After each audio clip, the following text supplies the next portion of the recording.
Hey everybody, what's going on? Hexlex here, got another Master Duel video for you all. So today we're going to be covering Tearlaments once again, but this time we're doing it a little bit differently.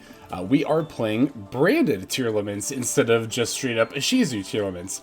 We do actually still have all of the Ishizu cards in here as well, so I guess technically it's branded Ishizu Tearlament, however you want to say it. But in any case, we're trying out Tearlaments with the branded package. So I had a lot of people in the comments of a lot of my recent videos suggest trying this variation out, so I decided to, and worked out pretty well. Those of you who follow me over on Twitter might have seen me tweet that I actually hit a 10-game win streak while getting the footage for this deck profile. So yeah, I was very impressed with the build.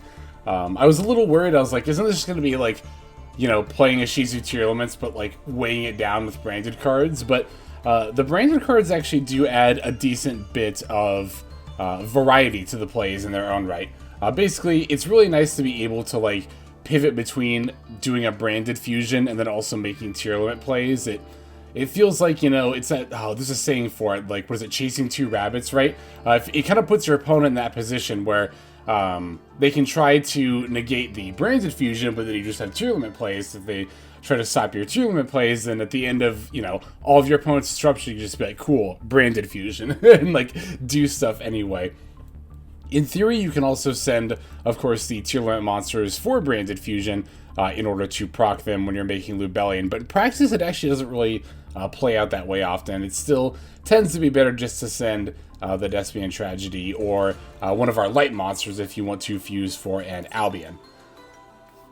So basically what I've done here is I end up trimming out a lot of the extra Tearlaments cards that weren't super necessary, as well as techs like Triple Tack and Imperm in order to make room for the branded package. So our branded package is 2 Despian Tragedy. I would really like a third, but I want to stay as close to 40 cards as possible while playing Tearlaments, and 43 was as close as I could get this down while like still keeping everything I wanted to keep.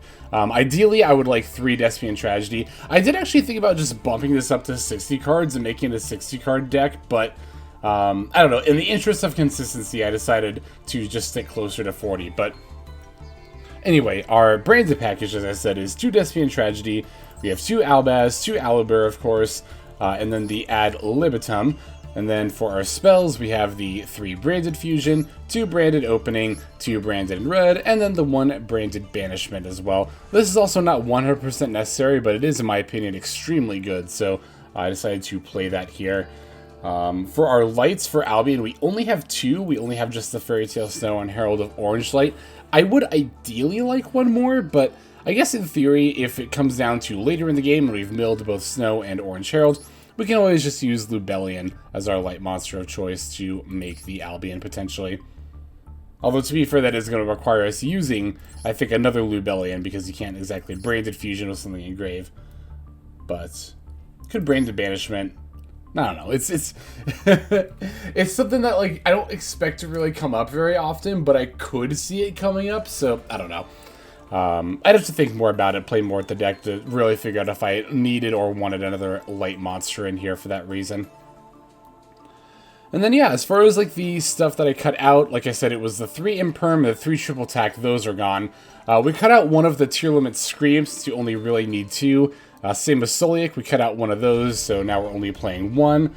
And I think that's really all the stuff I trimmed as far as the Tearlaments cards goes. The extra deck is definitely a lot different. Of course, you can see that we are playing just mostly fusion monsters.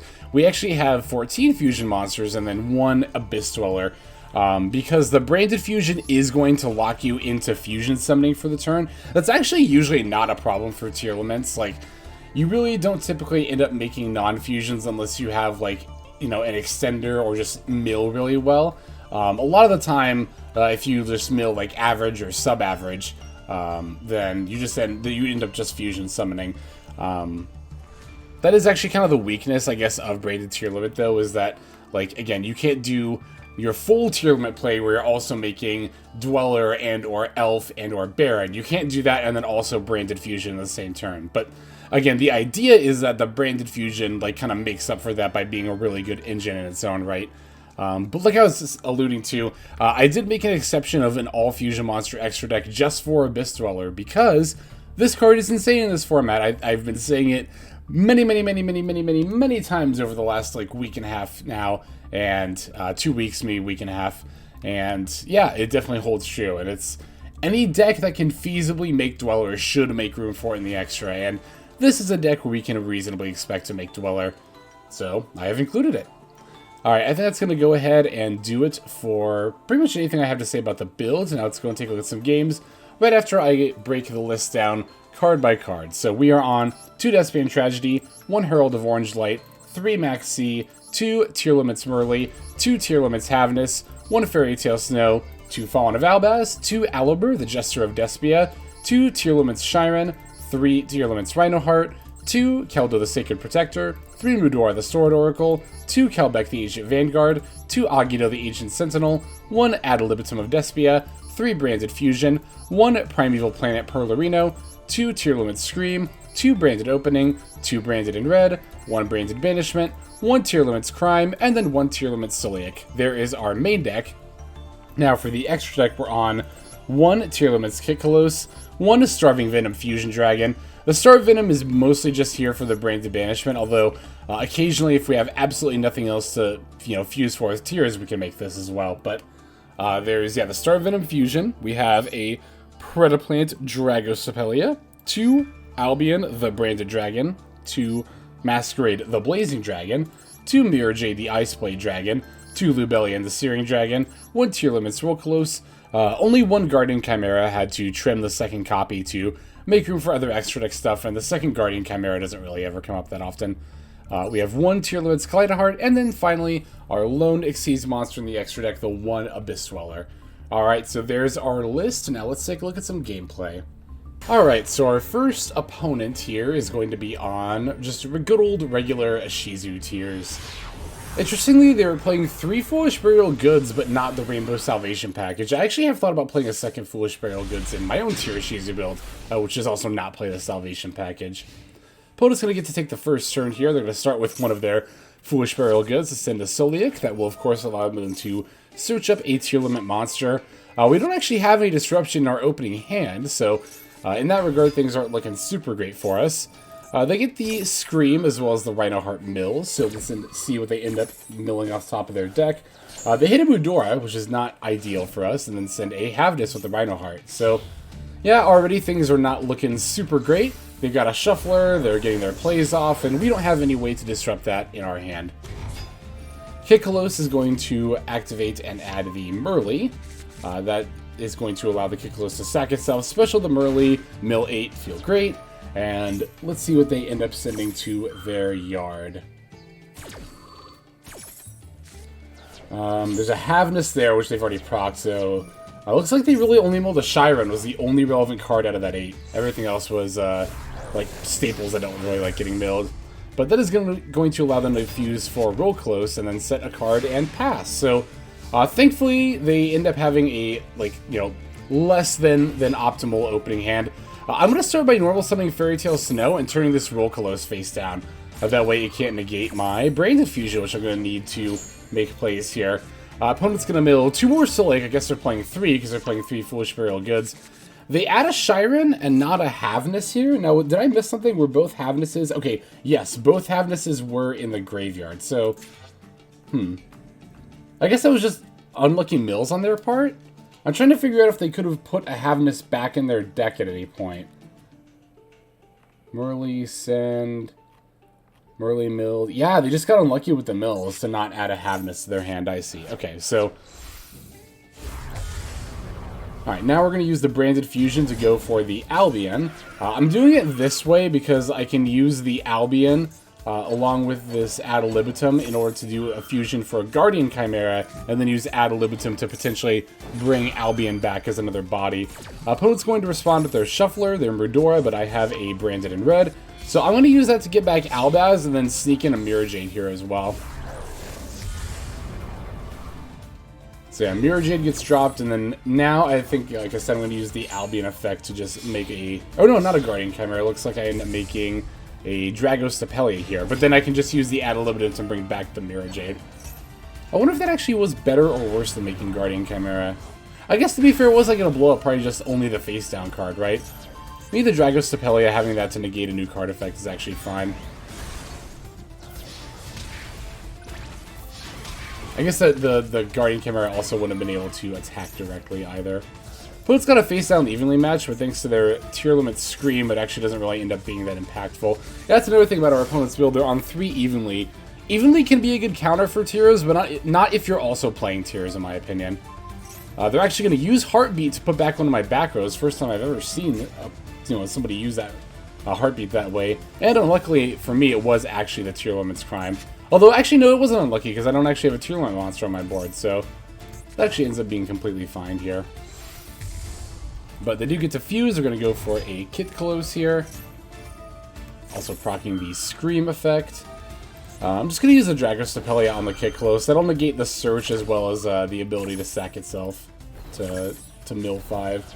And they didn't mill anything relevant off their 3 with Scream, so I guess they hit a Sulliek. For a Reinoheart, do they still have a normal? They do still have a normal here. Oh, and they have a Kaiju too. Although, you know, by summoning that Kaiju, what they actually just ended up doing was putting the Mirror Jade back in my graveyard. And I can get that back with Branded Banishment now. They're going to make their own Dragostapelia. And yeah, I'll just let them move to battle phase before flipping up Branded Banishment. Cool thing is, like I said, I get to not only bring back my Mirror Jade, but I'm just going to fuse the 2 Dragostapelias on board to make a Star Venom Fusion Dragon. The Mirror Jade's also reset because it's soft once per turn. Not that it really matters here because my opponent just ends up conceding. Alright, so there is our first duel. Yeah, so the cool thing that I really like about the Tearlaments meta is that when you're going second, even if you don't open Disruption, it's still not too hard to come back after that. It really does depend on what your opponent ends up doing, what they end up milling, but in a situation like this where opponent really only ended on Rulkallos as the only relevant card on their board, we were able to play through that and then secure our win. So there's that game. Let's go ahead and move on to the next duel here. Alright, we have another matchup against regular, pure, I mean, you can't really call it pure Ishizu Tears because it's 2 archetypes. It's just regular Ishizu Tearlament. There didn't seem to be anything too crazy going on in the main deck. There was like an Exciton Knight in the extra deck, which is a good tech choice, I think. I don't think Exciton Knight is bad at all. So I'm going to start off with a Scheiren effect. Opponent's going to respond with the Maxx. Not ideal, but what can you do? So I'll use that to go ahead and pitch the Mudora and then mill 3. I milled a Despian Tragedy and a Sulliek, so I get to proc both of those. Gonna use the Sulliek to add a Havnis for my opponent's turn, and then with the Tragedy, I'm just gonna go ahead and get Alibur. I'm gonna normal summon the Alibur here and use the effect to add Branded Fusion, but I don't really intend on activating it this turn. Opponent's gonna respond with Havnis. We'll end up seeing what they mill before we decide if we want to keep playing. They do end up milling a Kelbek, which is not particularly good for me. Except, yeah, okay, because they already passed the opportunity to do so. They actually didn't proc their own Kelbek here. So I think maybe this person might have either misclicked or, I don't know, maybe just kind of like thought that, oh, I'm playing the mirror match, so I don't mill at all. It's not that you don't activate your millers at all if you're in their mirror match, but you only really want to activate them during your opponent's turn. Milling with Kelbek and Agido during your turn is pretty bad because it really only serves to advance your opponent's board state and not your own. Milling during the other player's turn during our opponent's turn achieves the opposite effect. It allows you to play and make a lot of plays when you normally wouldn't be able to. And like, yeah, you might end up milling your opponent something good, but it's their turn anyway, and they probably already would have had a way to make more plays and or mill more cards for themselves. So, again, if it's your opponent's turn, generally speaking, yes, I think it's right to use Agido and Kelbek, but not if it's your turn. But yeah, here my opponent did not proc their Kelbek, which is again very, very good for me. Only Reinoheart, so I'm just gonna chain the Mudora in response and put back their Reinoheart. Maybe they thought they wouldn't need the Kelbek because they had the Reinoheart. Maybe they didn't check my graveyard. If that's the case, that's a point as to why it's very important to check your graveyard. But here, I'm just going to make the Abyss Dweller and just pass. So this is definitely one of those situations where, despite being, generally an all-fusion deck, I still really like having access to Abyss Dweller. Because now, my opponent is now not only under Dweller for the entire turn, but also Maxx. So there's like no realistic chance of them making any significant plays here. Like, yeah, they can instant fusion for this Kitkallos, but... And they can still mill the cards if they want to, but they just are not going to be able to get any effects off of it. Because they're activating their Kitkallos, I get to use my Havnis. What did I mill here? I milled a Reinoheart and a Kelbek. So, because it's my opponent's turn, yes, as you can see, I am absolutely going to activate this Kelbek. We love activating Kelbek here, especially because my opponent's also under Dweller. So, they won't get to benefit from their graveyard-based effects they mill. Like this Mudora, not going to be able to stop my Scheiren and Merrli from going off here. Now, normally I don't like proccing 2 Tearlaments during the same chain link, but I think I actually have enough materials here to make Kitkallos and also Kaliedo-Heart separately. So that's the reason I did both. Normally you would not want to do that. I'll go ahead and use the Reinoheart as well. My opponent's going to Ash Blossom it. Completely fine. I don't care in the slightest. Oh, I could not care more. Or less, rather. Alright, here's Merrli. I'm going to put back 2 from the yard in order to make the Kitkallos. And then, like I said, now we can do the Scheiren and do the 2 on field with Scheiren in order to make the Kaliedo-Heart. So that's the only instance in which I would proc multiple Tearlament fusers in the same chain link, is if you know you can have enough materials to get both on the board. Because if I didn't, I had to use Kitkallos as a material to make Kaliedo-Heart, then I would have gotten the search with Kitkallos. And opponent's going to Scheiren, milling 3, drawing me a card. And then I think that simple act of, like, milling the 3, knowing those 3 cards weren't going to do anything. What did they actually mill? Okay, they didn't send anything relevant anyway, but, yeah, just knowing that they weren't going to proc any of their fusers and that, you know, they were just going to keep giving me more draws, I think my opponent realized pretty quick there that there wasn't much point in continuing. At that point, they just conceded. So, there is that game. Let's go ahead and move now to the next one. Alright, is anyone surprised that we're playing against Ishizu Tearlament again? That's definitely going to be the case for, like, probably just about any gameplay video this season. I would expect to be playing against, like, 3 or 4 games worth of Ishizu Tears per video. But, you know, like I said, we're not going to be only playing Ishizu Tears ourselves necessarily the whole time. I mean... Technically, we're still playing Ishizu Tears right now, but at least we're playing a variant of it, right? So, opponent's going to go first, starting off with a Scheiren. They're going to proc their Kelbek. Wait, did they proc their Kelbek there? They do proc their Kelbek. This is... I've said it before, and I'll say it again. I do not think this is correct pretty much ever. As you can see, my opponent just loaded me up with a Reinoheart and a Shuffler, a Keldo engrave, as well as an Agido, so I'm going to absolutely just keep milling us more cards. My opponent, on the other hand, they didn't... Like, this Kelbek was just so not worth it. Like, all they put in grave was the Keldo, and they already had a Mudora. There was no reason for them to activate it here. I've said it a million times now, and I'm going to keep saying it as long as I keep seeing people doing it. Do not activate the millers on your turn unless you absolutely have to.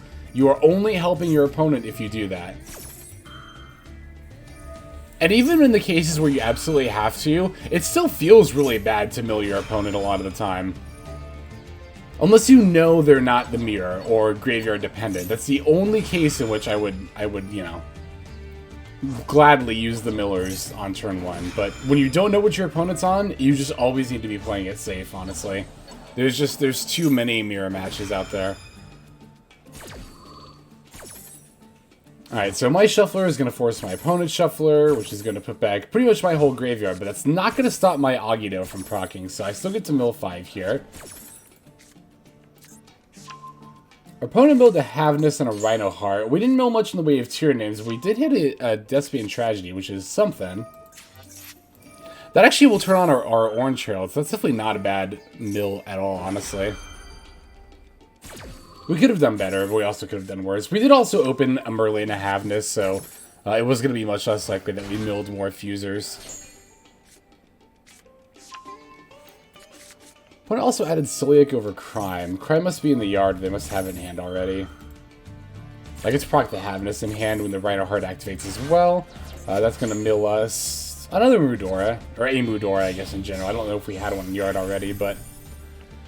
Yeah, opponent's going to try to hit me with the Abyss Roller, but thanks to that Tragedy Search, like I mentioned, I get to Orange Herald to negate and destroy it.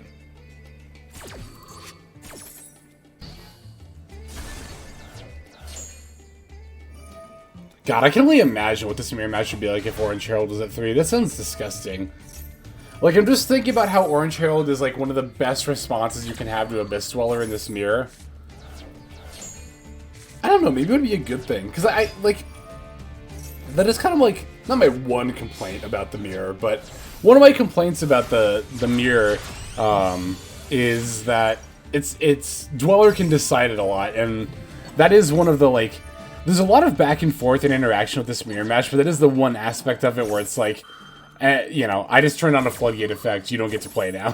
So it's like, yeah, that one's a little, not that I think Abyss Dweller should be banned or anything like that, but, I don't know, maybe more Orange Heralds. To be, I don't know, you can't really balance around the mirror match though, right? Not in the tier 0 meta, and 3 Orange Heralds will just give the decks even more ammunition against everything else, so I don't think Orange Herald should be at 3. Don't mind me, I'm just musing and speculating on what it could be like. Which I muse and speculate in that regard, because again, I didn't play the TCG when Ishizu tiers were a thing, so yeah, Master Duel has been my first experience with the deck so far. Yeah, thankfully I had this Mudora in my graveyard to put back the Diviner. I definitely did not want my opponent to drop that during my turn, because that would allow them to send either Agido or Kelbek and start milling, and we've talked a lot about how that's not good. They do have a Havnis here, though. Let's see if that ends up sending to the graveyard. No, they hit a Kelbek, okay. But is my opponent going to proc it? They didn't proc it last time. They are going to proc it, okay. So the first time was either a misclick or they've learned. Alright, here I'm going to use my Shuffler preemptively to hit their Shuffler. Couple other incidental cards. I do actually want to put the Owlbear back just to have the option to get off branded opening if I need to. Oh, the Fairy Tale Snow was one of my other things they targeted, so I'll definitely go ahead and just bring that back as well. The Sulliek to negate Kitkallos is completely fine here. Alright, here's the snow. Put our stuff back. Putting their stuff back. Oh, they're fusing by putting their stuff back. Yeah, they do end up getting to make a Kaliedo-Heart here. But I'm just going to use this Branded in red to fuse with whatever they target anyway with the Kaliedo-Heart. And then at that point, I'm not really too concerned about, like, getting rid of it or anything. The Kaliedo-Heart, that is, because I can just make Guardian Chimera and battle over it. Guardian Chimera can't attack directly this turn anyway because of being fused with Branded in red, so it's like, there's no reason not to. Alright, I'll use Tragedy to get Ad Libitum, although I really don't plan on fusing too much more this turn, not with, like, Ad Libitum anyway. Guardian Chimera is going to pop a couple of their cards.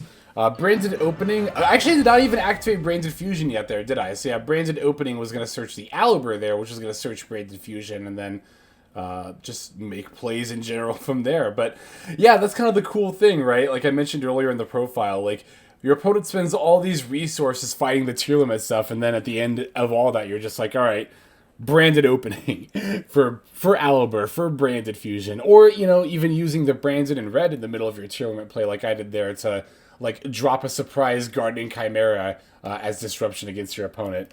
But we have one more duel to take a look at, so let's go straight into it. Alrighty, last duel for this video.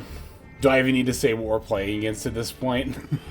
It is going to be Ishizu tiers again. I mean, I say it like that, but I'm still at a point where I'm completely fine playing these mirrors or relative mirrors. And honestly, like, I'm super stoked to play the mirror match a lot. The thing that I am a little, like, about is, like, trying to still fit in a good amount of deck variety on the channel while playing against a whole bunch of other Tearlament decks. So, I mean, I do understand where people are coming from where they say they don't like a tier 0 format. And that's the thing, too, right? I think a lot of people kind of have this idea that, like, you know, when people say they love the Tearlaments mirror match, like, I think some people think that that's somebody saying, like, I support tiers being as strong as they are.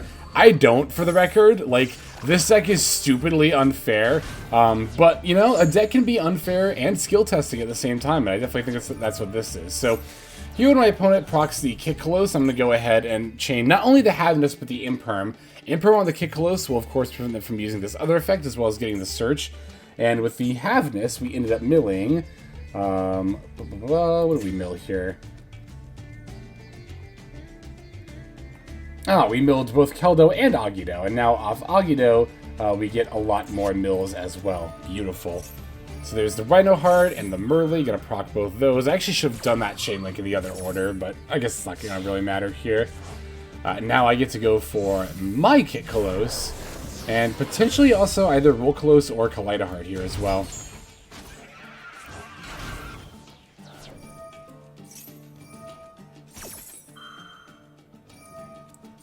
Alright, we'll do all three of these effects. If I'm going to summon Rulkallos off this Scheiren, then I definitely do want to Kitkallos first, but... see my yard real quick. I think I might have to do it in that order. Yeah, I'm going to have to Rulkallos now, so... I mean, to be fair, it's my opponent's first turn, so it's not like I can use the second effect of Kitkallos anyway. I actually got confused for a second. I thought it was my first turn. I mean, go figure, you know. Happens to this deck, or happens to you with this deck more than any others. So yeah, my opponent's going to try kind of, you know, a bid to go into my Dark the Dark Charmer, but I'll of course just use Keldo to shuffle back their target. And then yeah, they pass at that point. So this game is actually a great illustration of why I like Infinite Impermanence so much in this meta. A lot of people say that hand traps are dead against tiers, and a lot of the more conventional ones are. Like Ash Blossom you would think would be good against a deck that mills a lot, but it turns out this deck mills so much that Ash Blossom doesn't actually do anything, right?